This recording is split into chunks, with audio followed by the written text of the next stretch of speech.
National Running Day is June 1st, and a lot of our Suncoast residents want to take part in the fun runs or the 5Ks. So we have to set up a plan. Now, here to help us plot our path from the couch to the 5K is Coach Whitney from Fleet Feet, Sarasota.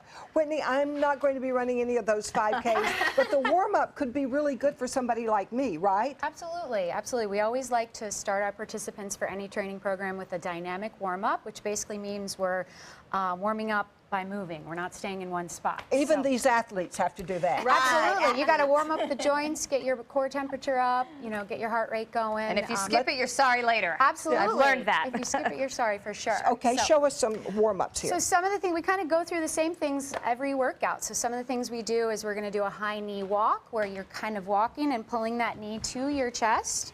Well, I was a majorette when I was in high school. We used to do this a lot.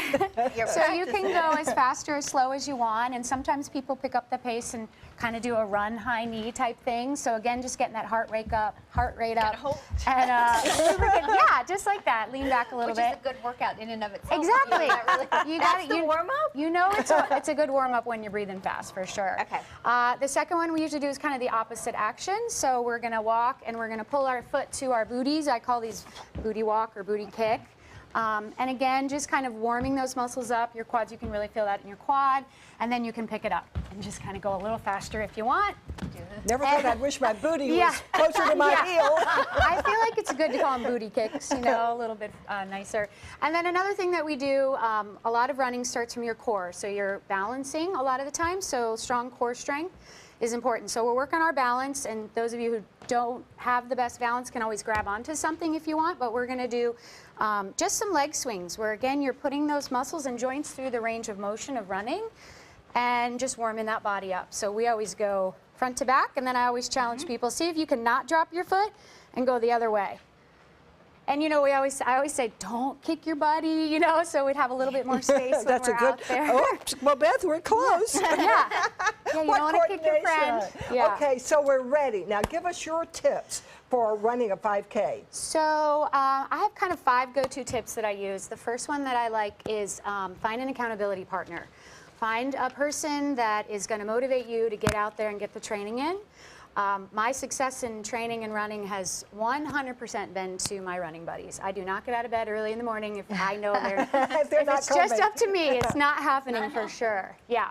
And then the second one is attainable goals. So you want to, if you're not a runner, you don't want to say, you know what, I'm going to do a half marathon in 3 months, you know? Yeah. You kind of have to start by picking a reasonable goal. Otherwise, you're going to... Walking down the street. Yeah, walking to the mailbox. And then eventually you're walking to the, you know, to 2 blocks down. So if you set attainable goals, then you're not going to get frustrated.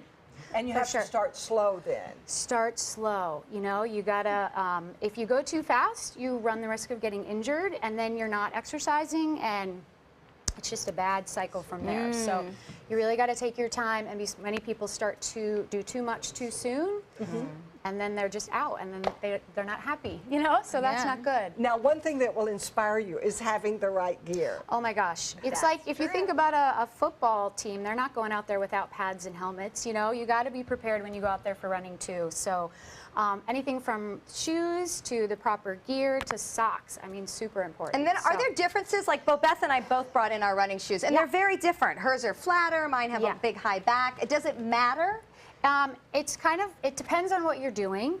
What we do at Fleet Feet is we really work with everybody to make sure we're putting them in the right shoe for their foot type. So for, you know, let's say Beth was going to be doing more cross training, then we would probably want to put her in a lower drop shoe is what we call it, that's going to stand up to the lateral movement, so something a little firmer. So the Saucony that you have is a great shoe, a go-to running shoe, and it's a little bit more cushioned. So it really just depends on what you're using it for, and then your foot type for sure. Okay. So, very good. And I noticed you were looking, when you looked at them, you looked at the bottom of the shoe. Why is that important? So we always ask people when they come into Fleet Feet and we are fitting them for shoes to bring their shoes in so I can look, because it tells me how they're wearing their shoe. So how their foot hits? So if I see a lot of wear, oh, you're a heel striker. No, I'm just kidding. Most of us are. No, just kidding. Most of us are. But if I see a little bit more wear here on this outside of the shoe, it means you're kind of hanging out on the outside of your foot. Our goal is to keep you level. because if you have any kind of lateral movement like that, it's going to potentially cause injuries, which again leads you to not being able to work out, and it's just this vicious cycle. So Right. keeping you level is our wanna see main goal. what We want to see the wear mine down in the middle. Tell me what I'm doing. So You're not using yours. I'm not doing anything. So you actually have, you can definitely see that you are heel striking. Most Okay. people are going to strike Yeah. right there on the outside.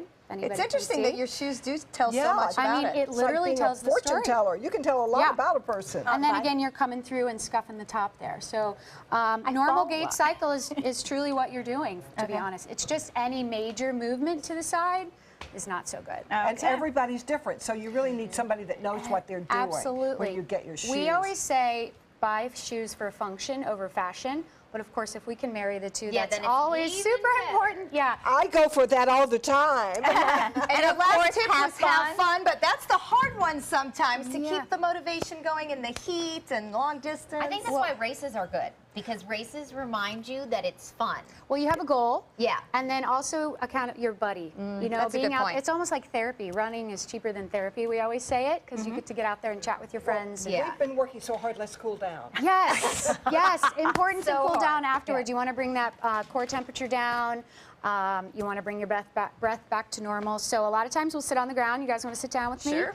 I don't think so. By the time you got me up, the Yes. whole show would be over. Yes. So what we're going to do is we're just going to keep our legs out and we're going to put one foot over the other. Okay. And we're just going to kind of hug our knee to our chest. So you'll feel the stretch right If through I here. could get down there, I could do that. Yeah. This looks like fun. Thank you so Yes. much. Cooling down looks like the best part of all. All for Fun Run on June 1st. This is National Run Day. FleetFeetSarasota.com can give you more information about what's going on that day, how to get ready for it, and what kind of shoes you need.